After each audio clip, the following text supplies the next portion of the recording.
So we got some more homework due on Friday. You ought to have a look at that, I guess. Start with that.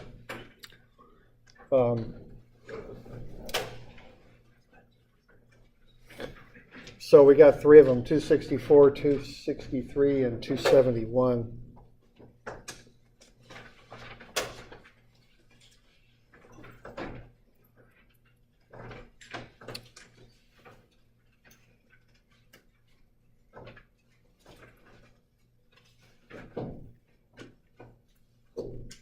All right, so 263, do we got any questions on that one?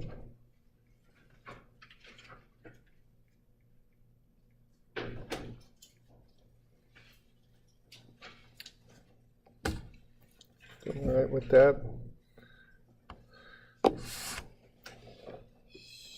So let's see, what's going on with this is those masses are sliding in and out towards the center.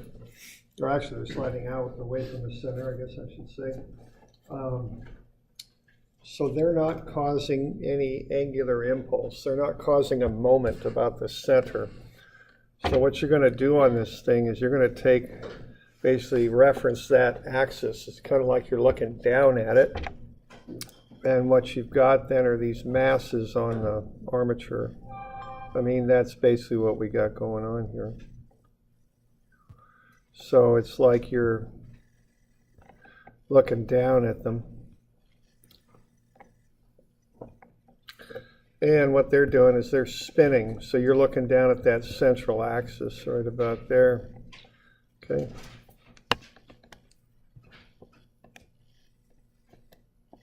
So you're looking down that way. And then as they spin, what's going to happen is those masses are going to slide out. And when that occurs, there's no moment done or anything like that. It's just all, you know, so you've got conservation of angular momentum is what you've got. Okay. So they'll move out as the armature spins, and they'll go to the end of the armature as shown.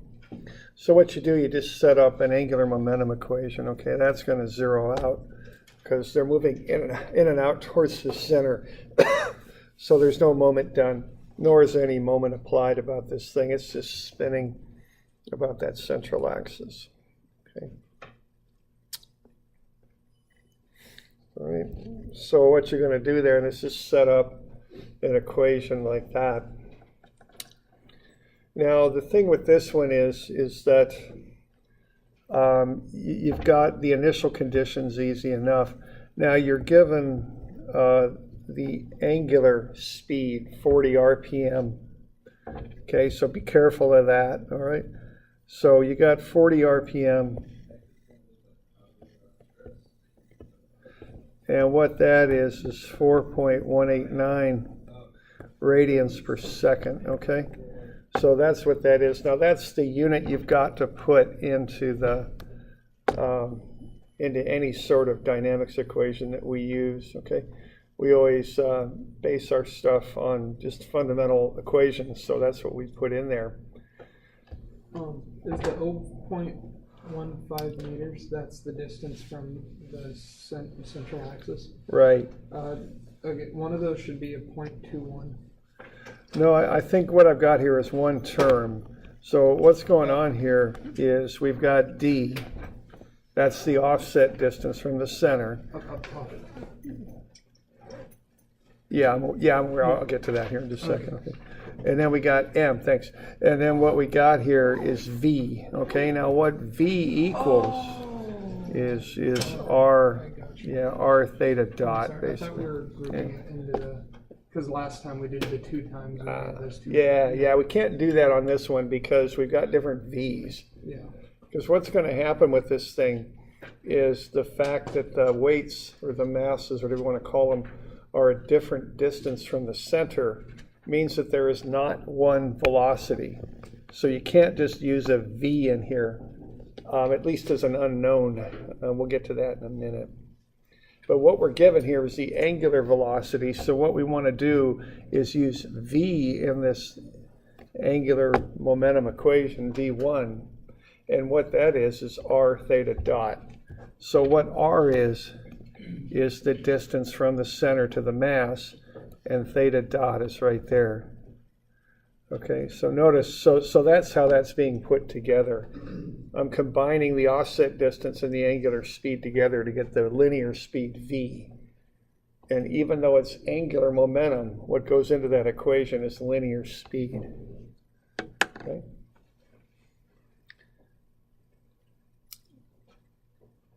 So that's the starting condition, and I've got one term in there. There's another one that you'll have to generate for the other mass.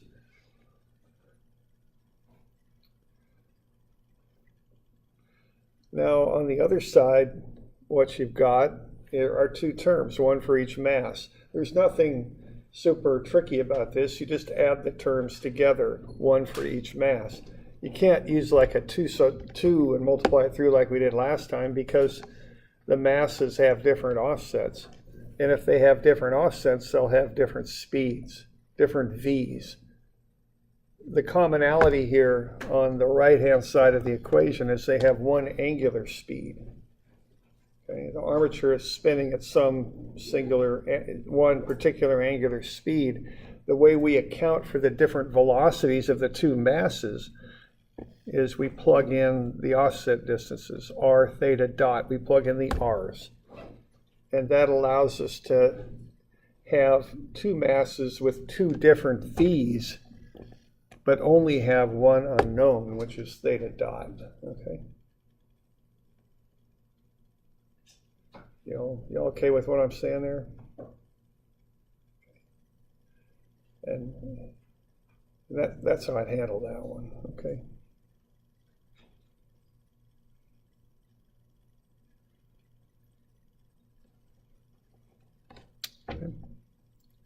So we're going to have two terms on the left, one for each mass, two terms on the right, one for each mass, no angular impulse. Okay, the thing's just spinning. The weights are going outwards. It's kind of like that, if you've ever seen the demonstration with a person spinning on a chair, on a rotating chair that has weights that they move in and out. It's like that. It's conservation of angular momentum. So the unknown on the right, again, is going to be theta dot. And to turn it into the velocity that you need, you multiply it by r. R is the offset from the center. Now notice that we've got two unknowns that mean the same thing. D is what we use in the angular momentum term. That's the offset from the center. When you find a velocity of something that rotates, it's called out as r theta dot. So r and d are equal to each other. They're the same thing, even though they got different, they got different names, but they're the same thing. Okay. So what you can do there is work your way on down through that and solve it for theta dot, which is 1.31 radians per second. You can then convert that back into RPM, 12.5 RPM.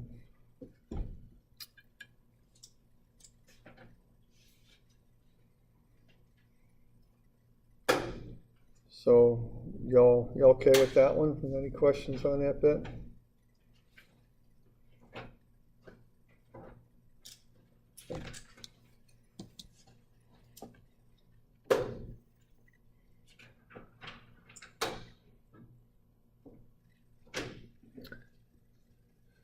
All right. So that's 263.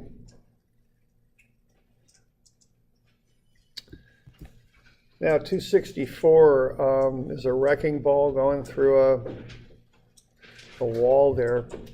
A wrecking ball is just a big heavy mass on a cable. It swings from a crane. It's just used to break things, basically, in construction when you're taking something down. Okay. All right, now the way we're going to do this one here is you want to figure out how high the thing, or what do we want to figure out here? We know how high the thing swings up. We want to figure out how much force the ball exerts on the wall. Okay. And we have the time it takes to break through the wall. So what we want to do here is find the velocity just before and just after the collision. And you can do that with work energy. So a lot of times in these momentum problems, you end up using different methods. So what we can do here is look at the potential energy on the left and then cancel out everything out of this work energy equation and get the kinetic energy just on the left, just before it hits the wall. Okay. And now, of course, we got no springs, so they're gone. The ball starts from rest up at that elevation, so there's no kinetic on the left. No work because all that force exerted on the ball will be through the cable, which is normal to the velocity of the ball. So no work done there. And then we'll call datum down at the bottom of the swing, so no potential energy on just to the left of the wall either. So what we end up doing here is just relating the potential energy at A to the velocity at A prime. Okay?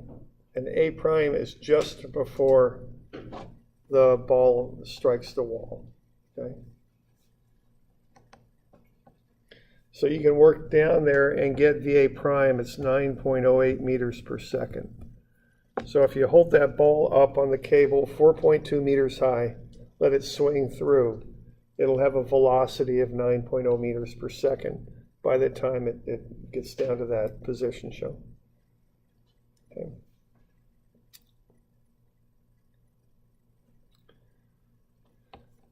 And then you can do the same thing on the right-hand side, and you can find VB prime, it's 5.6 meters per second. Okay. So what we're doing there is using kinetic work energy methods twice to back in from the height of the ball at A and at B back to just before and just after the collision with the wall. Okay. And that's a work energy thing. You don't want to try and do that with F equals ma or momentum or anything like that. Work energy is definitely the way to get that thing worked out. It's hard if you do it any other way. Okay? And you're using the fact that that force in the cable is like that and that the velocity of the ball is like that, and they make a 90-degree angle, so your work term, which is F cosine theta times the displacement, it's cosine 90. Cosine 90 is 0. That zeroes out the work term. Okay, so keep that in mind, that when something swings like that or goes in some sort of circular path, that normal force done to it, however it's exerted, in this case it's a cable, doesn't cause any work. Okay. So what we got now is the velocity just before and just after the ball goes through the wall. Okay. So we got any questions on that bit? Are we doing okay?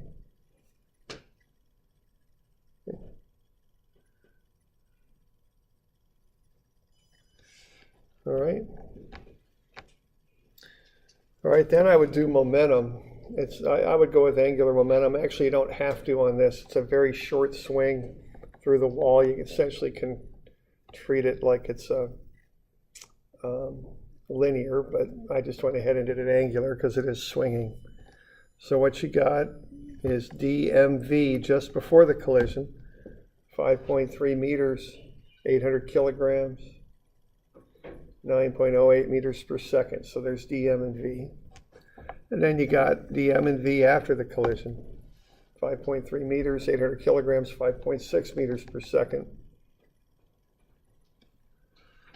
And then what you've got here is FD, which is equal to capital M. Okay, keep the capital M and the lowercase m straight. Capital M is moment, lowercase m is mass. Okay, so be sure you know the difference there. Okay. So we got a capital M here in the impulse term and a lowercase m on either side in the dmv term. Okay. All right, so take the unknown force times that offset distance as the ball swings about that center pivot there. Multiply that by the time that's given. And the only unknown you got in there is F. So you can work your way on down there and solve for the force, okay?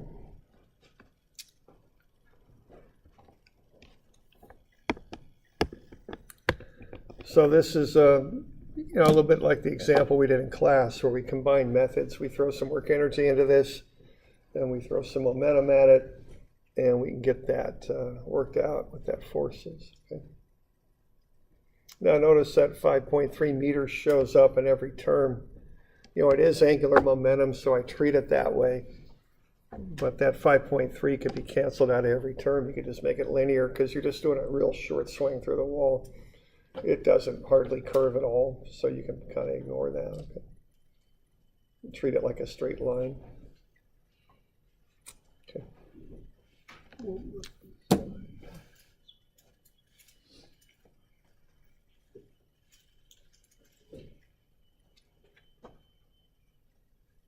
We're doing all right with that?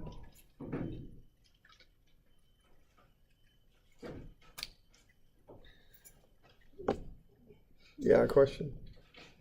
Just real quick, I might miss something obvious, but why does the 5.3 show up in the work portion? In the middle term? Yeah. Yeah, that's impulse there. Okay. It's because this is momentum. It shows up here because it's angular impulse.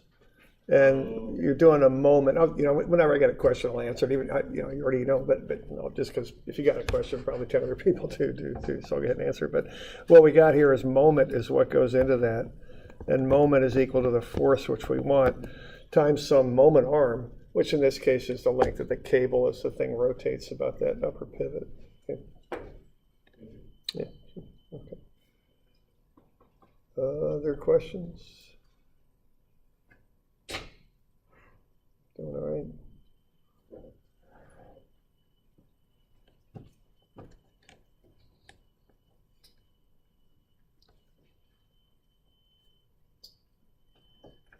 So are we doing the second part of this problem too? Yeah. I won't say too much about it. I'll let you figure that part out. It's you want the time, right, for it to go through? Wall thickness. Oh, thickness? Oh, that's right. I gave you the time. You want the thickness. Yeah. All right. Well, let's see. How do you find the thickness? There's different ways to do it. All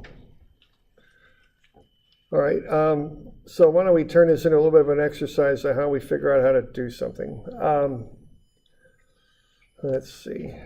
Now, the first thing I like to do is, sometimes I run into things. I kind of throw my hands up in the air and I go, man, I don't know how to do this. What am I going to do here? All right. So when I get in those situations, look at what your options are. What are the three ways you can analyze something? Kinematics. Yeah, we got F equals ma. What else? Work energy. Yeah, work energy.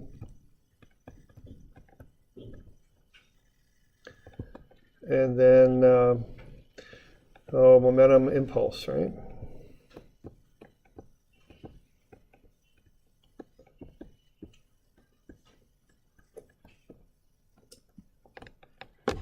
Okay, so those are your options. So first point here is it's not like throwing your hands up in the air going, man, I got no idea. I got three ideas, okay, and there they are, and it's got to be one of them, okay? If it's a homework problem, you got to be able to solve it. So it's got to be one of those methods, okay? So that's the first thought that's going to come into my head, okay? Now the next thought that's going to come into my head is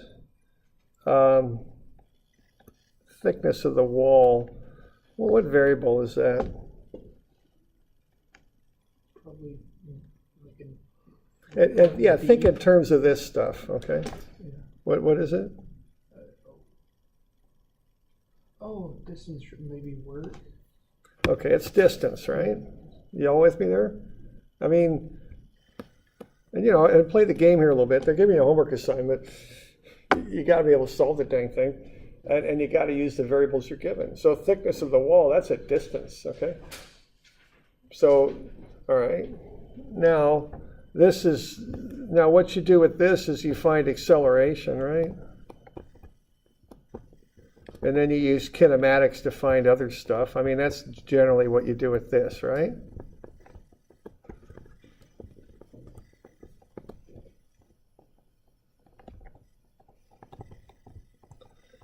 What do you find with work energy? of stuff. Already did height, right? Well, we worked with height. Velocity is typically found with that. How about, can you find distance with this? Yes. Yeah, because what's the definition of work? Force times, okay, that's starting to look a little bit tempting because we just found a force, didn't we? All right. Now what's that evil instructor going to do? We just found a force.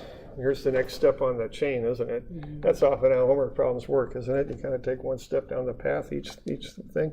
Now momentum, impulse, what do we deal with here? We got force and time and collisions.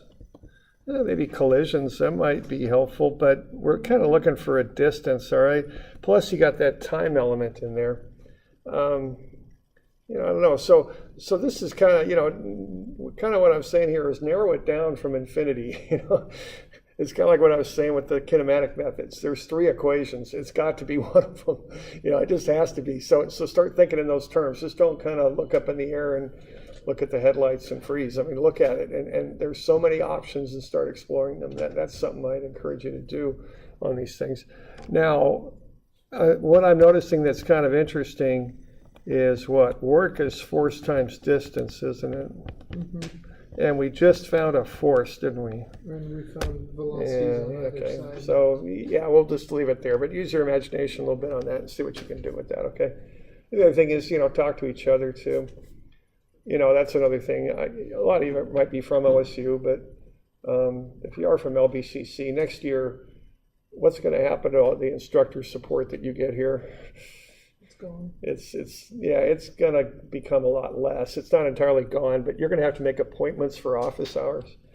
The door isn't always open.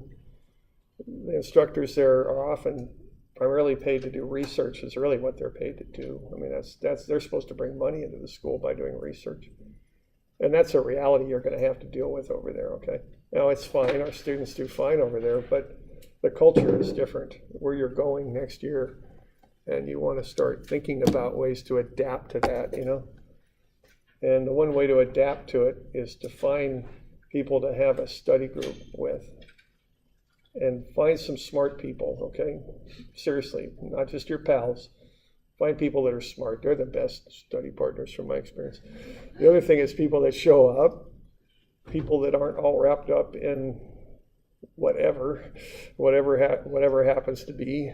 Some people get rather too involved in their social lives and focus a little too much on that. Some people party too much. Some people do whatever. Get rid of them. Don't mess with that. It's a waste of time. Find people that are serious, focused, and can help you out, and then work as a group. And that's one way to work through this.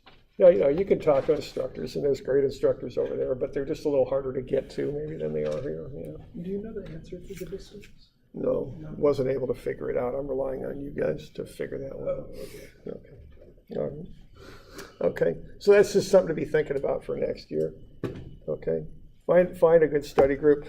And, that's something in these classes, I encourage you to work with people in your major, because then you know some people. A lot of times here at LB, we get an electrical engineer that works with a mechanical engineer and a civil engineer, and then next year, what happens to all of those study partners?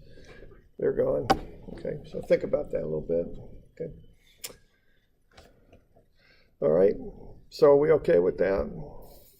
Is this problem for your own personal problem? Do you have an 800-pound wrecking ball sitting in your... Yeah, I've got to do this. I haven't been able to figure it out. I'm hoping you guys can do it for me. Okay. So we good with that? Okay. All right. Okay, now we got this one here. And this thing's a bit of a slog. So this is like that example we did last time. And, I just want you to go through one of these because there's a certain approach you take to these rotational problems using certain calculation tools or approaches, whatever you want to call it. I just want you to get competent with that because we're going to use that to do some other things here very shortly. So we want to get comfortable doing these things. So what we got here is this motor, and it's going to spin the plate, and we're given the angular acceleration as 0.3 radians per second squared, and we want to know some stuff about it after 4 seconds, I think. And so what we want to know is the velocity and acceleration of that point A after 4 seconds, if I remember right. And I'd like that in a vector form, I think, isn't that? The thing's on page 16A, and there's some answer blanks down at the bottom, and that's what I'm looking for you to fill in, those answer blanks, okay? So what we'll do here is we'll just kind of run through this stuff. So, you know, that's a kinematic rotational equation. Omega is omega 0 plus alpha t. You want to solve for omega at t equals 4. You're given alpha, the starting velocity is 0. So omega is 1.2 radians per second. To find the meter per second velocity, then, what you would want to do would be to take that omega times r. All right. So notice we're not using theta dot, we're using omega r now. So VA is omega r, 0.54 meters per second. Now, if we want to know what angle point A is at, we use this equation. And, you know, this is the angular equivalent of S equals S0 plus V0t plus 1/2 AT squared. Okay, the thing's starting at 0 degrees. And we've got an initial an angular velocity of 0, so those first two terms just zero out. Okay, they're both 0. And what you're left with then to find theta, which is the angle, which sometimes called the angular displacement, is 1/2 times alpha times t squared. And that'll be 2.4 radians, which is 137.5 degrees. Okay, so there's some setup work on that. We got omega, we got v, and we got theta. So we got the angular velocity or angular speed, we got the linear speed, and we've got the angle that point A lies at with respect to O. So at this point, the plate's going to be something like that, and A will be up there at about 137.5 degrees. So that's what's happening there at 4 seconds, okay? All right. Now, what we want to do here is to figure up the a vector expression for the velocity and the acceleration. So what we're going to do next is I'm going to go through this two ways. And again, you don't have to do it two different ways. You can just pick the method that works best for you. You can either do it geometrically, in which case you have to work out some geometry and then just kind of work through the calculations, or you can do it with vectors. Now, I like looking at things and kind of figuring out geometry, so that's how I do it. But at OSU, I think they do seem to like their vectors over there, so they seem to use vector approaches a lot on things. But again, you can do it whatever way you like. It doesn't really matter to me. Okay, so we got A up there at 137.5 degrees. Now to do this geometrically here, I know if I put a horizontal line in there and take 180 minus 137.5, I'll get 42.5. So that's the angle that a line from O to A makes with the horizontal. I know the velocity will be perpendicular to that line that A lies with A to O. Essentially, I'm kind of doing polar coordinates or something, I guess you could say, you know, kind of going out that way there. So the velocity vector will be perpendicular to that. So if I take 90 minus the 42.5, I get 47.5 down left. Okay. And so if I've got that, I can do the vector stuff on the velocity. The velocity is 0.54. I can go minus, because it's to the left, cosine 47.5. That'll get me the I component, times 0.54 there. And then minus sine 47.5 times 0.54, and that'll get me the J. And I'm just looking at it, and I can see that thing is going to the left and down, so the I and J are negative both. And I get negative 0.375 I minus 0.398 J, and that's meters per second for the units. So what I like about that is I can draw a sketch and look at it and figure it out and make sure the thing makes sense. But the price I pay for the kind of the common sense aspect of it is I got to kind of do a bit of geometry here. Okay? So I had to figure out all those angles. Now, from my experience working, geometry is pretty good stuff to know. I mean, you'll be laying stuff out in a spatial world, I've done pump stations where we had to fit everything in the space we had available. I've done a fair amount of surveying and all that. So, I like geometry, and I would have, it's a good thing to be good at. Okay, it might serve you well in your career at some point. Okay. All right. So are we okay with that? Now we can do it with vectors too. It's different if you do it with vectors. You take omega crossed with r. Now the formula is right on the formula sheet. So be sure you get the order right because that affects the sign on cross products. So you want the order right. So omega crossed with r. What r is from O to A. So r goes from the center to the point that's rotating. So what we're going to do there is do that cross. Now we've got omega is 1.2 counterclockwise, so that's positive. And any rotational vector in 2D is a k vector, all right? So that vector for omega is 0, 0, 1.2. And then you cross that with the position vector from O to A. To get the position vector, you just go cosine 137.5 times the 0.45 distance for I. And that's a negative there. It looks like I dropped that negative sign there. I picked it up in the answer, but I didn't put it in the expression. So that's negative right there. And then I've got plus sine 137.5 times 0.45j. So RA with respect to O is negative 0.332I plus 0.304j. So that's how I get from A to O. So what I'll do then is I'll do the cross.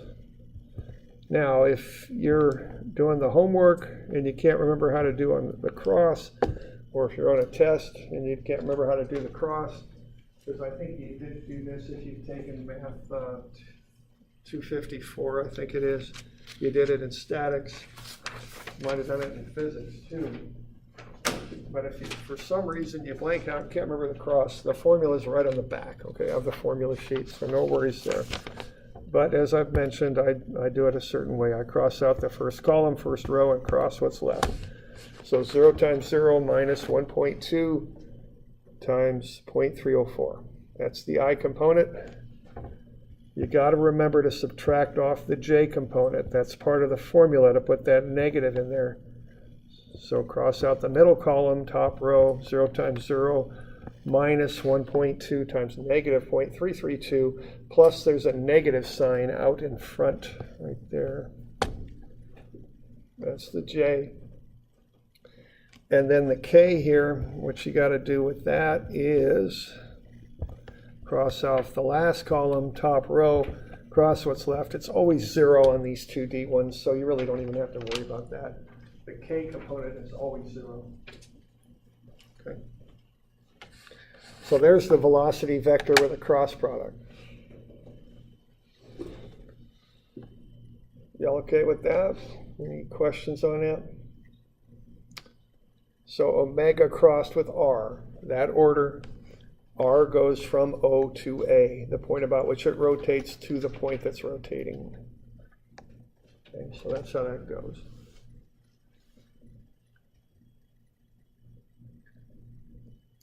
Okay. Now the tangential acceleration is an awful lot like that. Let's see here. I have to get one thing. I'll be right back.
All right, so what we've got here, we've got the tangential acceleration and the normal acceleration. Those are the components there. Tangential acceleration is alpha, which you're given, times the radius, which is the distance from O to A.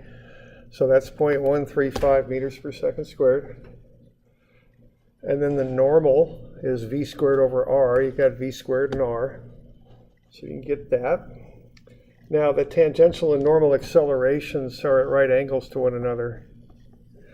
So you can add them with theorem of Pythagoras. They're vectors, so you can treat them as such.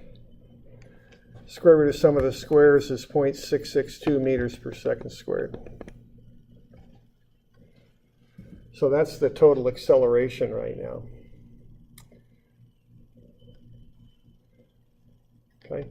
Now to vectorize these things, what you want to do here, there's different ways to do it. The straightforward way that kind of works every time is to take the vectors, look at them, and use the angles with the horizontal and get the x and y components. When you've got those for both vectors, add them together. So what we got here for the tangential is just like the velocity. And notice that, you know, the tangential and acceleration and velocity are somewhat similar. Velocity is omega r, tangential is alpha r. And they're both point the same way, tangent to the curve on which the point moves. So minus cosine of the 47.5 degree angle that we derived earlier times 0.135 minus sine 47.5 times 0.135. So those are the I and j components there. Negative 0.0912 and negative 0.0995.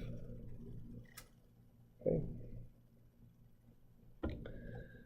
Now the normal acceleration is acting from A towards O. We've got that 42.5 degree angle there.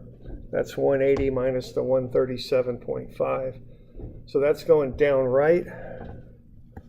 Cosine 42.5 times the magnitude 0.648i, positive because it's going to the right, and minus sine 42.5 times 0.648. And that's the j, negative because it's going down. So that'll get you the normal acceleration in a vector form. And then to get the total acceleration, you just add the like components together, the i's and the j's. So there's the vector in an ij format. Okay. So that's the geometric approach.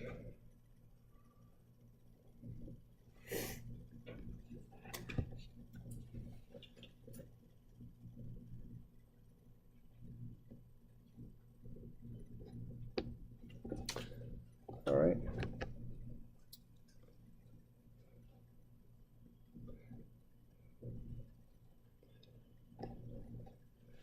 Now you can also do it vector style if you like. Just like the velocity, the tangential acceleration is a cross, alpha crossed with r. The normal acceleration is different though, it's just a vector multiplication. And again, you got those equations on the formula sheet. All right.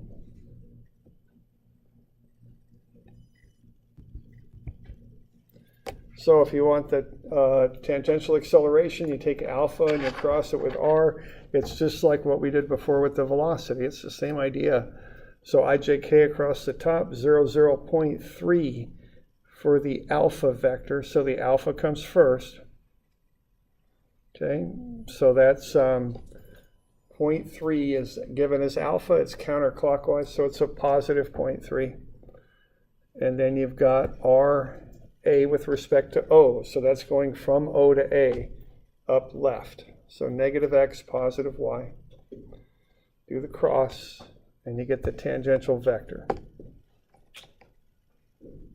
I've got the calculation here for getting the position vector, the r. just cosine 137.5 times 0.45i and sine 137.5 times 0.45j. That's going from O to A. Okay, and then you just do the cross, you come up with the vector. That's about it. What was the final answer on that? It's the same as the other one. That's the tangential. We have to get the normal as well. Oh, I didn't see Yeah. that. Sorry. Let me do that here. Okay. Doing all right. So the normal vector, now that is not a cross. That's negative omega squared times r. Okay. So 1.2 squared, that's omega. The position vector is O with respect to A, just like before. And then a negative out in front. The negative is not squared. It goes out in front.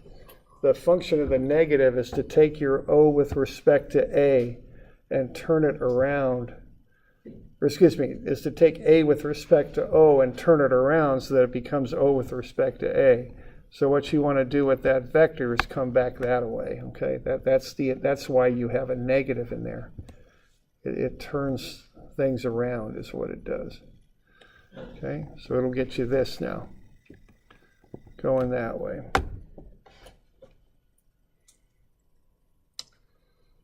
All right, and then that gets you at 0.4778i, that's positive x, negative 0.4378j.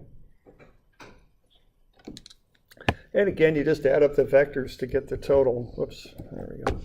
Okay, and that's about it. So that's two methods to do the same thing. So again, you don't have to do it both ways. Just find some way you like and do it that way. That's fine. Okay.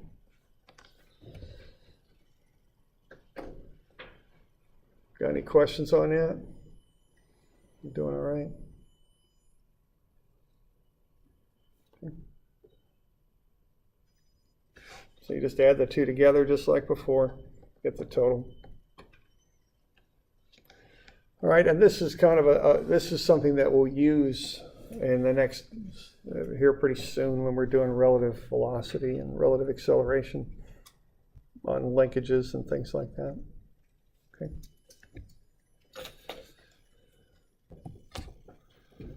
All right. So while we take a break here for 10 minutes or so, then we'll finish up with momentum, I think is what